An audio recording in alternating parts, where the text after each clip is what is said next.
How to turn off video push notifications on Facebook Lite. Hello guys, in today's video I'm gonna show you how to turn off video push notifications on Facebook Lite. First thing, go to Facebook Lite and here just click these three lines in top corner and go down, click settings and here click notifications.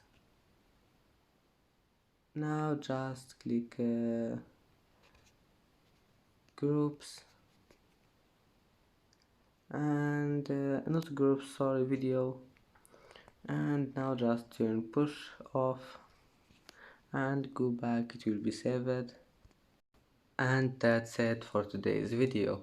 If you like this video, please don't forget to like and don't forget to subscribe, and thank you for watching this video until the end, and now see you in the next video.